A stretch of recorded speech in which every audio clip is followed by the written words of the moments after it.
خبروں کے سلسلے کو آگے بڑھاتے ہوئے خبر شامل کرتے ہیں احمد پور سیال سے۔ پاک پارٹی تحصیل احمد پور سیال کے زیر اہتمام پیغام پاکستان سیمینار کا انعقاد۔ فوجی رمضان خان، مولانا عرفان حیدری، مولانا عمر معاویہ یزدانی کا شرکاء سے خطاب۔ ہمارے نمائندہ محمد عرفان ہرپل ہمارے ساتھ موجود ہیں، تفصیلات ان سے جانتے ہیں۔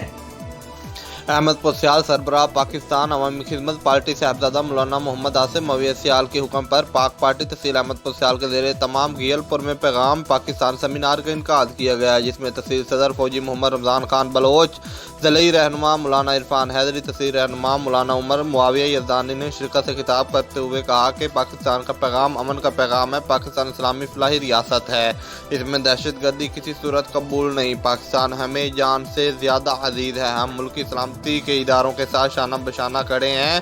پیغام پاکستان کے تمام شقیں قبول ہیں۔ اس موقع پر وائس چیئرمین میونسپل کمیٹی سید بدر جان بخاری، سیاسی شخصیت مار مدد دوانا، معروف عالم دین مولانا یوسف قاسمی، حاجی ملازم حسین کھوکھر، طارق ارباب ایری، مال لیاقت ڈار، صحافی محمد عمر فاروق، محمد عرفان ہرپل، سیف اللہ صدیقی سمیت کثیر تعداد میں لوگ موجود تھے۔ کیمرہ مین ٹیم کے ساتھ محمد عرفان ہرپل، City 5 TV، احمد پور سیال۔